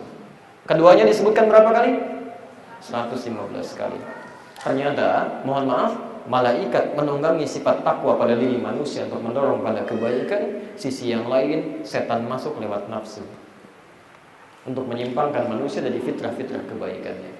Karena itulah nafsu disebutkan oleh Quran cenderung membawa pada sifat-sifat yang kurang baik. Karena ini yang dimanfaatkan oleh setan untuk mintakan kepada Allah menjadi bagian dari godaan yang bisa dia kerjakan. Ya. Quran surah ke-12 ayat 53, ayat 53, posisi paling kiri sebelah atas. Wa ma ubarri'u nafsi, saya tidak bisa menyucikan diri saya. Maksudnya nggak bisa manusia itu dianggap sebagai malaikat. Pasti ada nafsunya. Innan nafsa la'ammaratun bis-su. Sedangkan nafsu itu yang mencegah manusia bisa jadi orang suci, bisa cenderung berbuat salah. Kenapa nafsu bisa cenderung berbuat salah? Karena itu bagian setan untuk disimpangkan pada keburukan. Jadi hati-hati Bapak Ibu sekalian, secara singkat, setan itu dibuat oleh iblis untuk menyimpangkan manusia keluar dari fitrah kebaikan, masuknya lewat nafsu. Semakin Anda mengaktifkan nafsu, merespon hal-hal yang bisa membangkitkan nafsu, maka takwanya akan turun, nafsunya naik, maksiat mulai muncul, keluar dari fitrah kebaikan. Tapi kalau Anda bisa menekan nafsunya, kemudian takwanya bisa Anda naikkan, maka keburukan bisa Anda tekan, yang baik-baik bisa muncul, fitrahnya bisa terjaga. Dari sini turun Quran surah ke-91 Asy-Syams. Kita tutup di sini dulu. Asy-Syams ayat 7 sampai 10. Wa nafsi wa ma sawwaha fa'alhamaha fujuraha wa taqwaha. Fokus sebentar. Ini bagian terakhir kita. Tadi lawan apa? Nafsu. Kok di sini disebutkan fujur? Ya kan? Nah, ini yang mau saya terangkan. Perhatikan sebentar. Takwa itu dorongan kebaikan, sifat-sifat baik. Dalam diri kita ada bagian takwa. Kata Allah, wa taqwaha. Itu yang dorong malaikat. Malaikat yang dorong. Karena itu Anda akan selalu punya getaran kebaikan dalam kehidupan. Gak percaya silahkan. Kalau adzan berkumandang, Allahu Akbar, Allahu Akbar, pernah nggak ada dalam hati itu? Siap-siap, sudah ada, cepat. Pernah merasa begitu? Itu jiwa takwa. Jiwa takwa. Tapi begitu ini selesai, itu yang bisikin malaikat. Adzan selesai, tiba-tiba sisi yang lain mengatakan, tenang, baru adzan, belum komat. Paling masih sepi masjidnya. Itu pernah ada seperti itu? Itu setan masuk lewat nafsu. Nah, kalau dorongan kebaikan ini Anda respon, ada rambatan-rambatan kebaikan, maka rambatannya disebut dengan fajar namanya, atau infajar. Fajar atau infajar. Ya. Kenapa sholat subuh disebut dengan sholat fajar? Salah satunya karena ketika dipanggil Anda dalam tidur, as-salatu khairum minan naum, dalam hati Anda merespon dengan keimanan, saya bangun, saya sholat. Di pancaran kebaikan yang bersumber dari sumber asalnya, itu dalam bahasa Arab disebut fajar atau infajar. Quran surah kedua ayat 60, posisi paling kanan, di sebelah atas ke tengah sedikit. Wa istasqa Musa liqaumihi faqulna idrib bi'asakal hajar fanfajarat min 12 'ayna. Nabi Musa punya kaum terdiri dari 12 suku. Setiap suku minta kepada Nabi Musa, "Hei Musa, mintakan kepada Tuhanmu Allah supaya menyampaikan, mengeluarkan sumber air, tapi jangan satu, minta 12 supaya cukup untuk kami semuanya." Maka Allah firmankan, "Qul nadrib bi'asakal hajar." Musa, pukulkan tongkatmu yang kayu itu. Asa itu tongkat kayu. Pukulkan ke batu. Hajar itu batu. Saya mohon maaf Pak, mau tanya, tongkat kayu dengan batu lebih kuat mana? Masya Allah, batu. Tapi karena tongkatnya Musa mukjizat, tongkat kayu Musa dipukulkan ke batu, batunya pecah, fanfajarat min 12 'ayna, keluar 12 mata air. Tongkat Nabi Musa kayu dipukulkan ke batu, keluar 12 mata air. Tongkat antum emas pukulkan ke batu, keluar 12 air mata. Tapi di sini poinnya, fanfajara, infajar. Ketika keluar 12 mata air, kalimat Qurannya menyebutkan fajar, infajar. Itu yang positif, yang baik-baik. Ya. Jadi, kalau saya sedikit berikan gambaran, kalau ada dorongan dari hati misalnya, tangan sedekah, begitu tangan sedekah, itu dorongan dari jiwa sifatnya takwa, rambatannya disebut dengan fajar. Kalau keluar jadi amal saleh. Jelas? Lisan berkata yang baik, didorong. Begitu lisan mau keluar, rambatannya sampai ke lisan disebut dengan fajar, infajar. Jelas? Lawannya yang dari nafsu, rambatannya disebut dengan fujur. Fujur itu rambatan negatif. Negatif. Misal, begitu dengar satu perkataan, tiba-tiba Anda merasa tersinggung.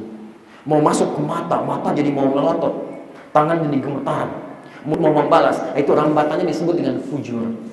Fujur. Kalau sudah jadi perbuatan, matanya melotot, tiba-tiba tangannya memukul, maka perbuatannya berubah menjadi su, namanya su'un. Rambatannya disebut dengan fujur, perbuatannya disebut dengan su. Makanya orang-orang yang pernah berbuat salah, itu oleh Quran disebut berbuat su. Dan hati kecilnya meminta dia untuk tobat. Quran surah keempat ayat 17 sampai 18. Ya.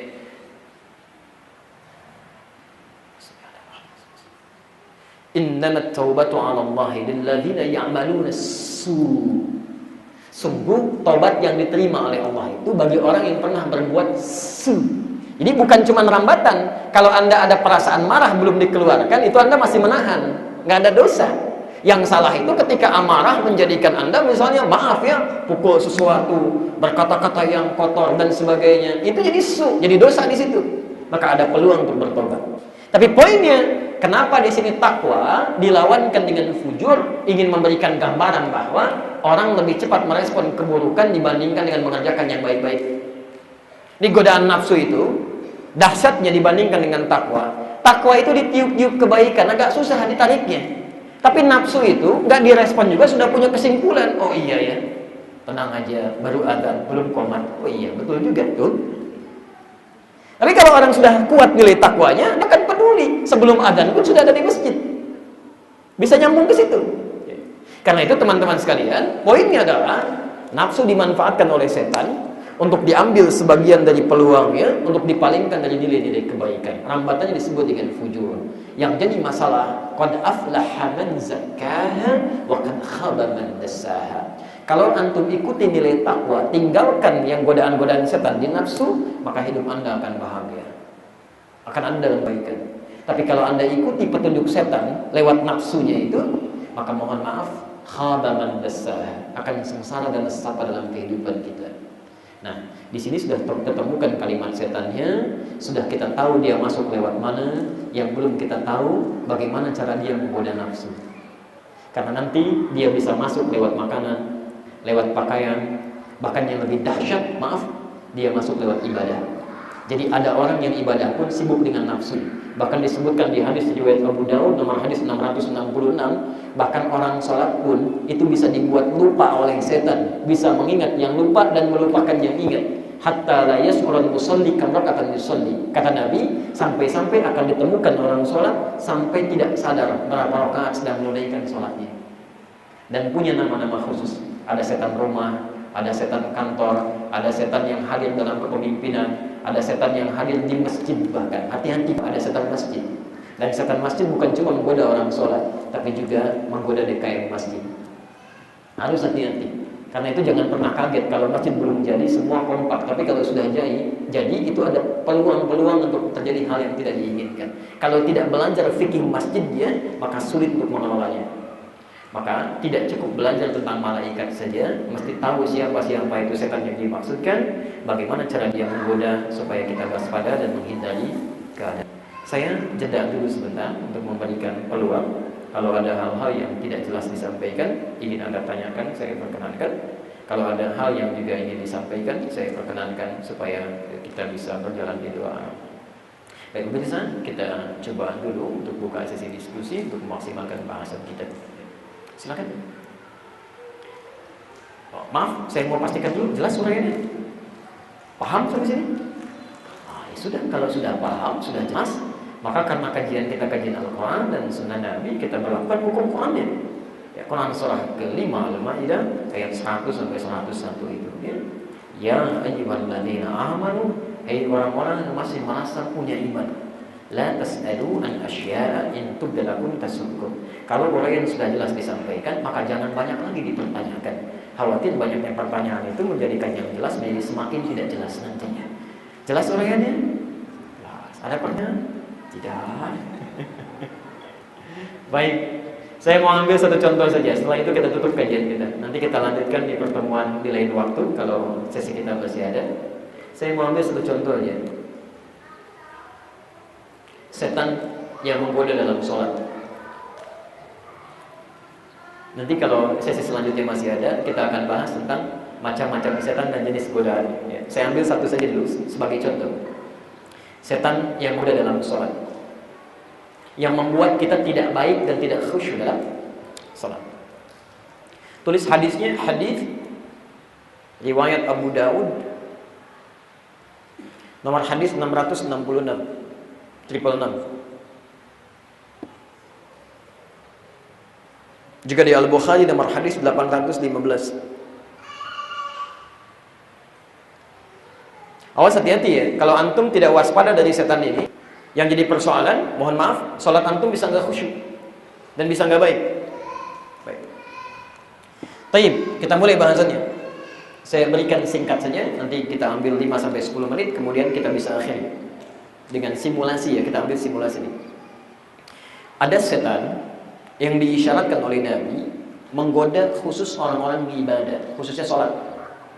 Bahkan nanti ada temannya yang memberikan was-was saat mulai wudu, Pak. Mulai wudu. Karena itu jangan kaget Anda kalau sudah wudu suka ada sebagian orang yang was-was. Saya batal enggak nih? Batal enggak? Itu sudah ada itu. Tapi nanti itu edisi terpisah. Saya mau beri contoh langsung ke sholatnya dulu. Setan yang menggoda orang sholat, khusus dalam sholat, namanya khanzab. Khanzab.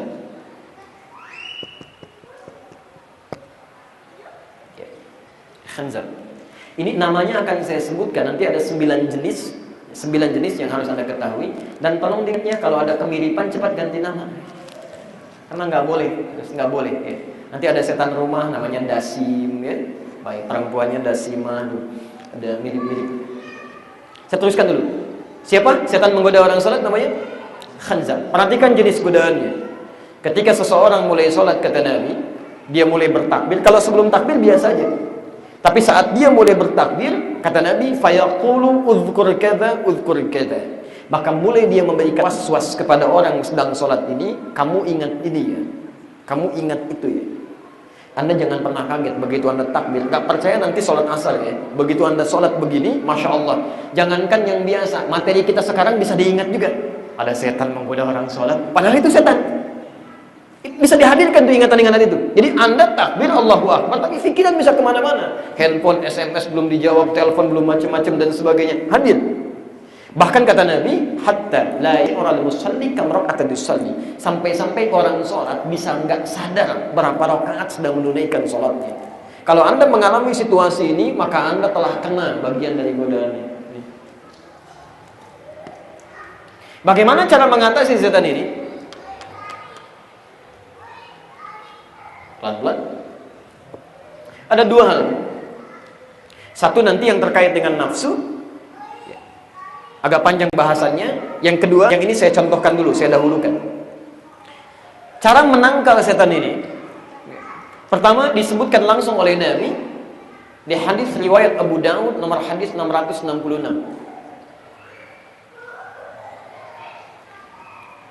Baik. Aqimas sufuf, kata Nabi, kalau Anda ingin sholat, mulai dengan berdiri yang baik. Bahasanya aqim, qiyam. Qiyam itu badan tegak, pelan-pelan, posisi tidak miring kanan kiri, fokus, dan kaki, lebar kaki ini, lebar paling gampang selebar bahu. Jadi tidak terlalu lebar begini, tidak terlalu rapat begini, selebar bahu seperti ini. Ini aqim namanya, qiyam. Tapi tidak cukup sampai sini, kata Nabi, as-sufuf, dan cek dengan saf-saf yang lainnya, tegakkan semuanya. Bagaimana cara menegakkan saf saat Anda sholat dengan teman-teman yang lain supaya setan tidak masuk ke sela-selanya? Perhatikan kalimatnya. Wahadhu bainal manaqib wal aqdam.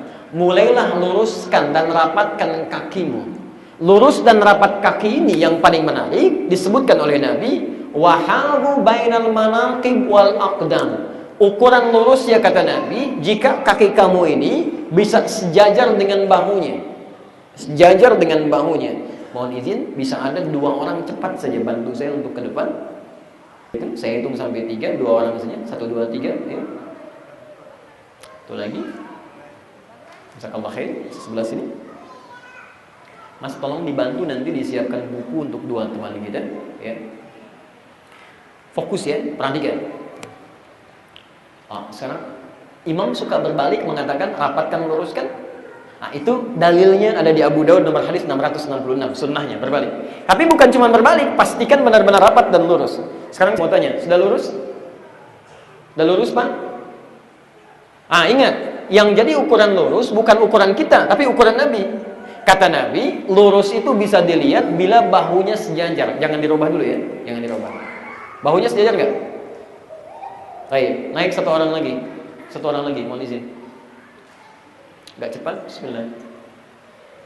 Baik, silakan. Sekarang lihat, mulai lebih kelihatan. Bahunya lurus? Ya, ya. Sekarang perhatikan, fokus pelan-pelan. Bagaimana cara menjadikan bahu ini lurus? rumusnya dari Nabi, lihat kalimatnya. Wal aqdam. Aqdam, jika bagian belakang kakinya itu diluruskan, maka ukuran bahunya semua akan lurus sejajar. Jadi ketika Anda diminta berdiri untuk meluruskan saf, kata Nabi, yang diluruskan itu bukan kaki jemari bagian depan sedangkan dengan garis, tapi tumit bagian belakang, akdam, tumit bagian belakang. Itu yang tempelkan ke garis, maka bahu akan sejajar. Sekarang perhatikan bedanya. Mas, ini ada garis. Tolong kaki depannya luruskan dengan garis. Garis yang ini. Kaki depannya, jari depannya. Perhatikan. Lurus gak? Bahunya pasti bengkok. Karena ukuran kaki macam-macam. Ada yang 42, 40, 39, beda. Tapi ketika kita rombak, tolong kaki bagian belakang luruskan dengan garis ini. Nanti saya luruskan. Terus maju, garis yang depan, garis yang depan. Maju lagi garis yang ini. Garis yang depan, maju lagi, maju garis yang depan. Maju lagi, maju lagi, maju lagi. Maju lagi garis yang depan. Cukup sebentar. Maju. Lebih lurus? Lebih lurus ya? Dari yang tadi, kalau sama-sama betul lurusnya dan sajadahnya pas, pasti lurus. Lihat. Kalau saya luruskan berdasarkan garis yang depan, ukuran spidolnya beda. Ini pasti akan beda, lain. Tapi kalau saya luruskan berdasarkan kaki bagian belakang begini, maka ke bahunya akan sama. Ini yang dimaksud, yang dimaksud lurus. Lurus ukuran kaki itu bisa dilihat dari bahu yang sejajar. Yang jadi persoalan sekarang, rapat. Izin, tolong rapatkan. Baik, fokus, tolong jangan dirubah. Sudah rapat? Nah, sekarang lihat, ukuran kita mungkin rapat. Ukuran Nabi, rapat atau tidak?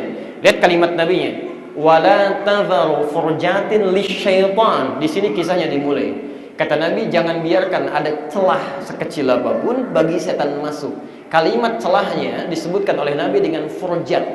Furjat itu celah yang muncul dari satu sisi yang menempel. Kalau ini menempel, misal, kemudian di belakangnya ada celah, ini furjat namanya.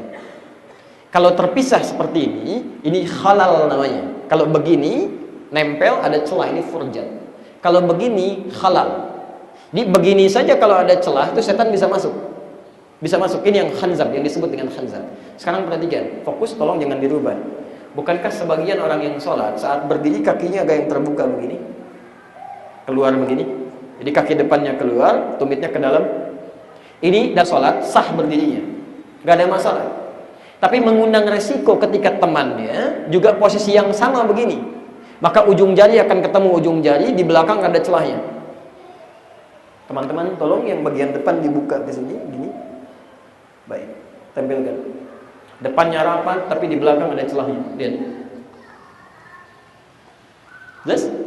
Ini yang disebut dengan furjat. Begitu ada celah seperti ini, setan masuk. Masya Allah, setan masuk. Jadi antum mengundang, setan datang. Apalagi kalau misalnya yang mojok ke sebelah sana, itu nggak diundang juga, nggak usah datang, cuman tiup dikit udah nggak husuk. Di yang seperti ini, itu datang dia. Maka caranya bagaimana? Kata Nabi, la tadharu, la itu disebutnya nahyi di sini, larangan, pencegahan. Maka cegah supaya tidak datang. Kata para ulama, cara paling gampang, tutup celahnya. Berdiri lurus begini, rapatkan satu dengan yang lainnya, maka celah itu bisa ditutup. Kalau antum bisa berdiri lurus begini, kemudian mulai rapatkan satu dengan yang lainnya, maka celah itu bisa ditutup. Nggak percaya silahkan ya, nanti sholat asar praktekkan misalnya di Ar-Rauf atau di masjid lain, antum berdiri seperti ini. Demi Allah saya katakan, setidaknya akan ada perubahan rasa dalam sholat kita, akan lain caranya, lain. Ada yang berkata, nggak apa saya Ustaz, saya mah sekalian setannya ikut sholat. Ya silahkan aja, Anda tapi nggak usah ngajak orang lain, karena belum tentu orang lain mungkin sama kuatnya seperti Anda. Jadi udah, tutup seperti ini, Nabi katakan begini, kita ikuti seperti ini. Maka suasana akan berbeda. Tapi ini pun belum selesai hadisnya. Kata Nabi, walayyinu bi'aidi ikhwanikum. Jangan sampai semangat kalian untuk merapatkan saf membuat teman kalian sulit menggerakkan tangannya saat takbir. Begitu mau takbir susah. Jadi yang normal saja. Nah ini diantara cara bagaimana menutup peluang setan yang datang lewat salat, khanzab. Tapi itu baru cara secara fisik. Karena dia bisa masuk lewat menggoda fisik, tapi juga kadang-kadang bisa masuk lewat sisi yang lain. Ini yang berbahaya. Masih ingat bahasan kita tadi? Yang dimanfaatkan oleh setan apa? Nafsu. Memang secara fisik dia nggak datang, tapi sebelum sholat dia sudah memasukkan sesuatu ke dalam nafsu Anda. Karena itu begitu Anda takbir, setan bisa lari, tidak masuk ke dalam celahnya. Tapi sebelum sholat, nafsu Anda sudah penuh dengan godaan setan. Itu yang menyebabkan ingin ini, ingin itu, belum sempat kebeli, belum sempat dieksekusi, macam-macam. Kadang-kadang nggak muncul lewat godaan, tapi muncul lewat nafsu. Bagaimana cara kita mengatasinya? Itu yang kita bahas dalam pertemuan-pertemuan berikutnya, insya Allah.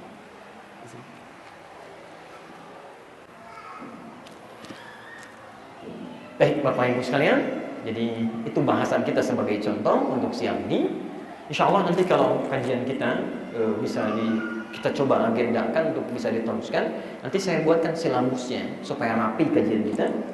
Nanti saya coba cantumkan juga beberapa referensinya, termasuk yang berbahasa Arab. Ya. Nanti coba kita turunkan. Kalau ada kitabnya kita bisa bacakan.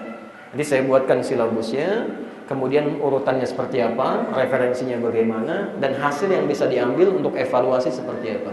Supaya pertama kajian kita terarah, kedua punya sumber yang jelas, ketiga nanti ada manfaat yang lebih luas yang bisa kita pelajari lebih jauh, termasuk saat dibawa pulang ke tempat masing-masing.